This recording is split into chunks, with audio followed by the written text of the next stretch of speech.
Assalamu alaikum wa rahmatullahi wa barakatuh.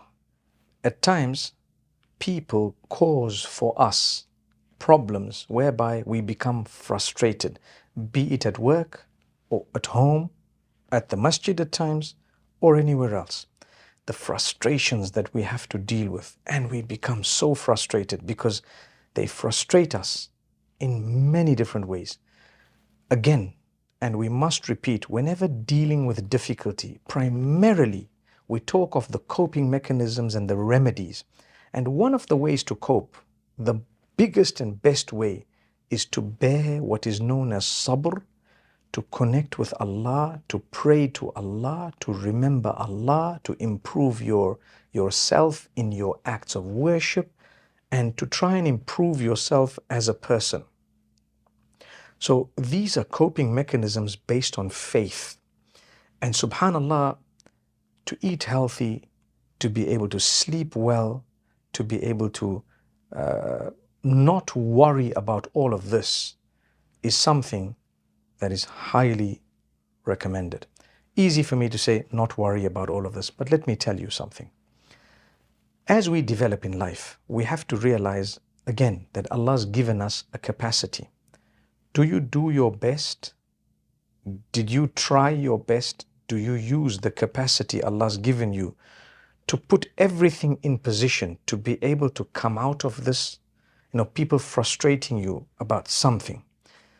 What have you done? Have you tried to speak to them? Have you tried to speak to someone else? Have you dealt with the matter? What exactly is it? Have you tried in this way or that way? Sometimes we pay a little bit of a price, and some people can come out and cause more damage. But if we're not prepared to do something about it, then surely we have ourselves to blame, because Allah says, I gave you a capacity, I gave you a brain. You could have thought, you could have done this and this, seek my help, meaning start in the name of Allah, Bismillah, in the name of Allah, I want to do this thing, oh Allah, I seek your help, and then go for it. And when you try, don't make the situation worse, or try not to make it worse by getting emotional. Try not to scream and yell. Try not to swear and be vulgar. Rather, calm down. Remember, it's about development of yourself. It's about development of your character and conduct. It's about being the best version of yourself. And in a way, you have to show them, subhanAllah, that you know what? This is what it is, and this is how it should be. This is how you're frustrating me.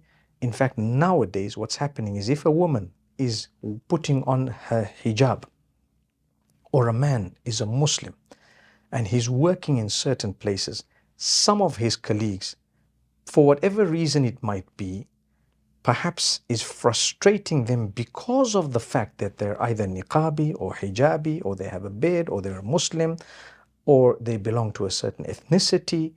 It is happening.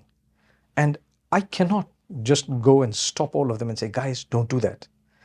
But I can give you this coping mechanism that I've already mentioned a part of.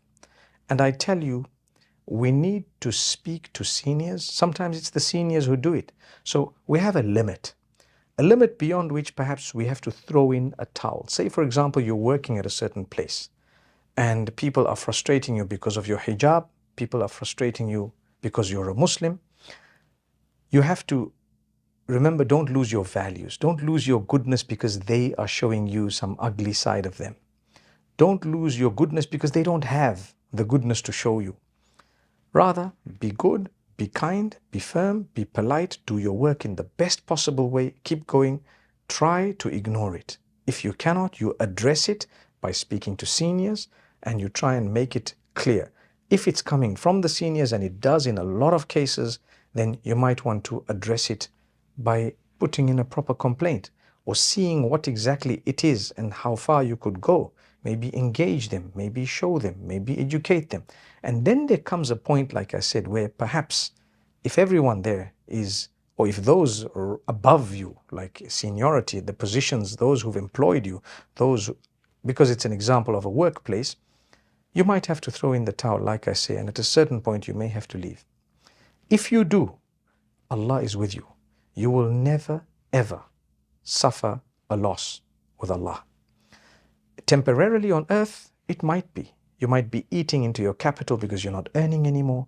This can also happen for people who perhaps might be, say for example, supporting Palestine. And we all do.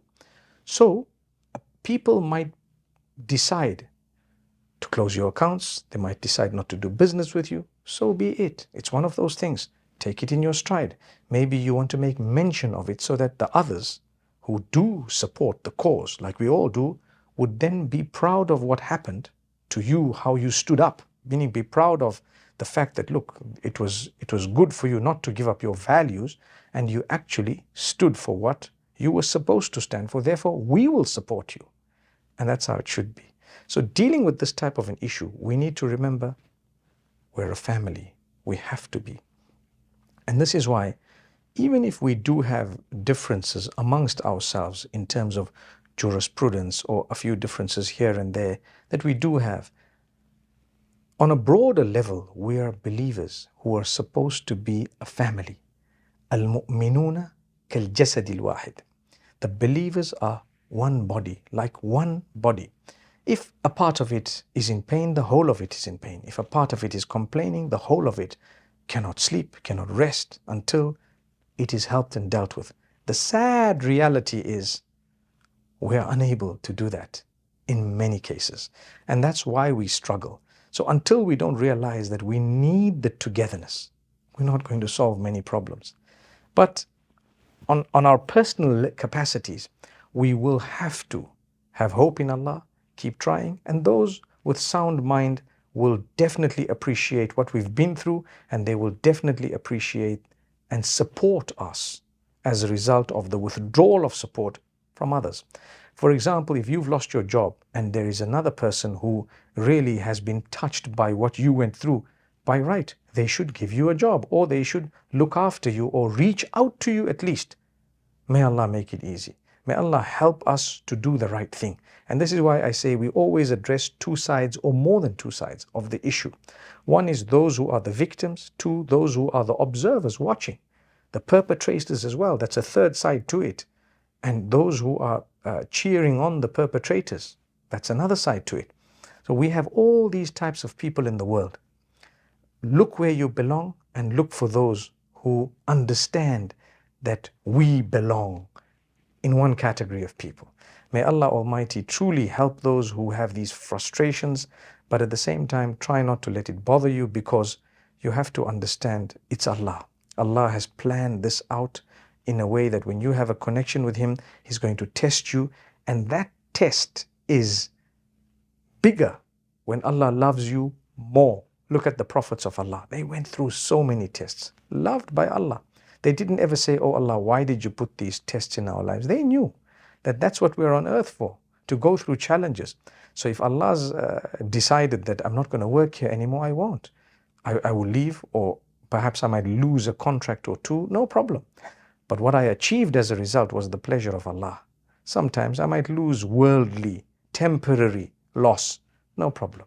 Like I say, it's okay.